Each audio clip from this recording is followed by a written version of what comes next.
चर्चा अपने कत्ल का अब दुश्मनों के दिल में है, देखना है ये तमाशा कौन सी मंजिल में है। साहिले मकसूद पर ले चल खुदारा ना खुदा, आज हिंदुस्तान की कश्ती बड़ी मुश्किल में है। ये मिसरे स्वतंत्रता सेनानी और बगावत से सराबोर कवि राम प्रसाद बिस्मिल ने उस वक्त लिखा था जब हिंदुस्तान पर अंग्रेजों का कब्जा हुआ करता था और भारत के लोग आज़ादी की जंगें लड़ रहे थे। आज हम आपको बताएंगे कि बिस्मिल ने किस तरह से अपने सियासी और अदबी हुनर से हिंदुस्तान के लोगों में आज़ादी की आग भरी और उन्होंने किस तरह से कई बार अंग्रेजों के सामने मुश्किलें खड़ी की और साल 1925 में किस तरह से काकोरी कांड को अंजाम दिया गया।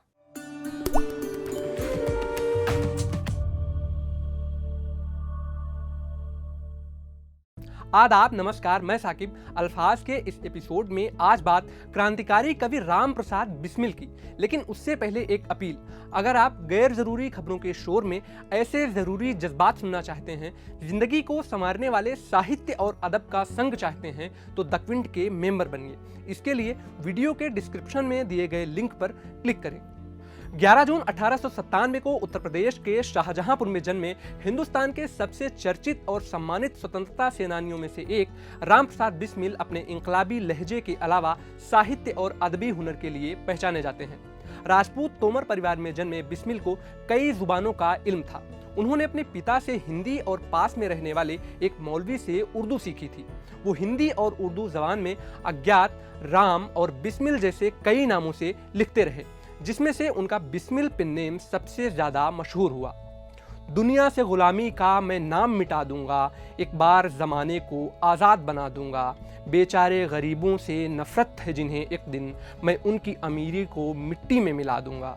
अय प्यारे गरीबों, घबराओ नहीं दिल में, हक तुमको तुम्हारा मैं 2 दिन में दिला दूंगा। साल 1918 में राम प्रसाद बिस्मिल ने मैनपुरी की प्रतिज्ञा उन्माद से एक कविता लिखी। पूरे यूनाइटेड प्रोविंसेस में इसका पैम्फलेट बंटवाया गया। इसी दौर के आसपास बिस्मिल ने कुछ ऐसी एक्टिविटीज में हिस्सा लिया जिसकी वजह से हुकूमत के अधिकारियों ने उनकी तलाशी शुरू की। जब वो कहीं नजर आए तो उनका पीछा किया गया और वो यमुना नदी में कूद गए। इस घटना के बाद वो कुछ दिनों तक अंडरग्राउंड रहे और पूरे जोश के साथ अपनी कलम चलाते रहे। कुछ दिनों बाद बिस्मिल ने मन की लहर नाम से कुछ कविताओं का कलेक्शन जारी किया, जिसकी एक कविता के कुछ हिस्से इस तरह हैं। सर फिदा करते हैं, कुर्बान जिगर करते हैं, पास जो कुछ है वो माता की नजर करते हैं।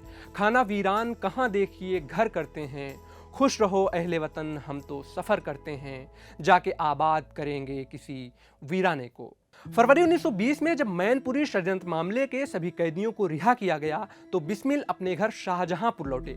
यहाँ उन्होंने कांग्रेस की रहनुमाई में चलने वाले असहयोग आंदोलन के लिए समर्थन जुटाने का काम किया, लेकिन चौरी चौरा घटना होने के बाद बिस्मिल ने अपनी खुद की पार्टी बनाने का फैसला किया। इस तरह बिस्मिल, अशफाक उल्लाह खान, सचिंद्र नाथ बख्शी और जोगेंद्र चंद्र चटर्जी ने मिलकर HRA यानी हिंदुस्तान रिपब्लिकन एसोसिएशन की शुरुआत की। आगे चलकर चंद्रशेखर आजाद और भगत सिंह का भी समर्थन मिला। इसके बाद दौर आया अगस्त 1925 का। इसी साल लखनऊ से 15 किलोमीटर दूर स्थित काकोरी में HRA ने ट्रेन डकैती की पहली कार्रवाई की।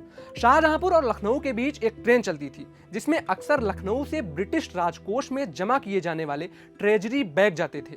राम प्रसाद बिस्मिल और अशफाक उल्लाह खान सहित करीब 10 क्रांतिकारियों ने इस ट्रेन को लूट लिया।